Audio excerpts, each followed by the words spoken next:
Fulch, everyone. As you can see, wee Roisin is sitting here grooming herself, looking beautiful and fabulous. This is her high chair. So I want to take you down into the basement. Please don't mind my messy basement. It's a bit of a mess down here. Now over there I have my indoor greenhouse. It's probably about 4 feet long by 2.5 feet long, I guess. But let me show you what I have growing in here.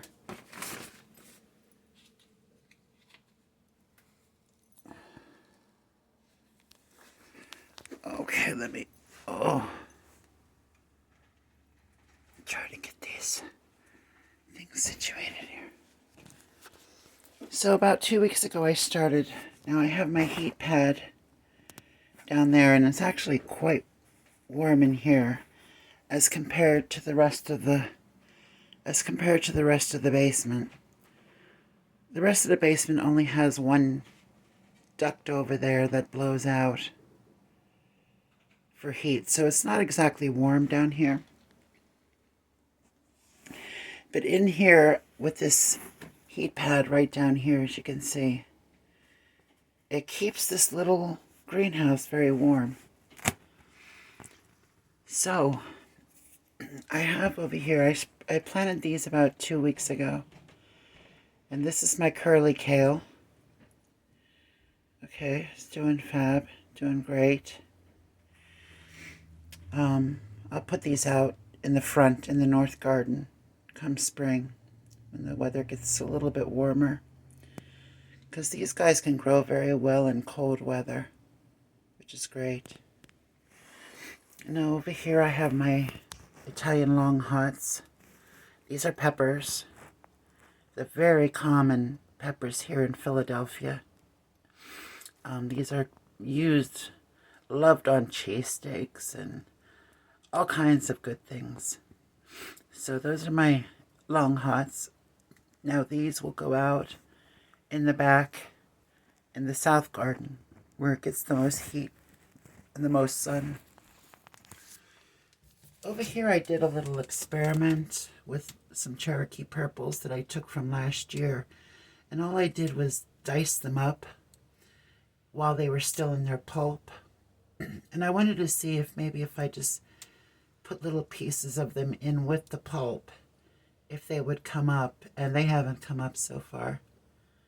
But I still have lots of seed left, so from now on you're just going to have to take the seed out of the pulp and dry the seed, and then plant it. And I had them in their pulp inside the freezer, so they were protected and preserved. Now here's the new tomato that I'm going to start this year, called Oaxacan Jewel.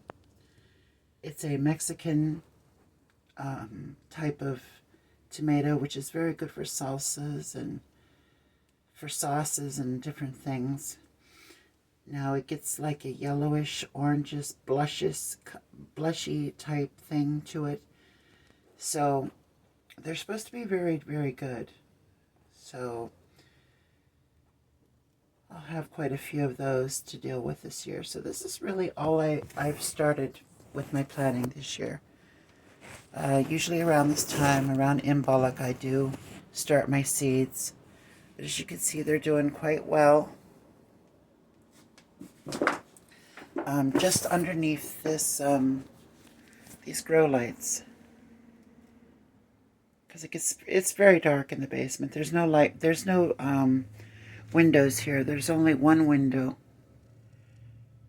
Okay, and that's a north window. That's out that window is the north garden, so there's no light that comes in there. And of course there's no other windows. Now through my laundry room is the back door. So during the summer I will leave that open with the screen. let some fresh air in. And it does make a lot of light because the south garden back there, the sun is so intense, it actually shines the whole way in here. So that's kind of a nice thing. Right. But anyway, it's nice and warm in here.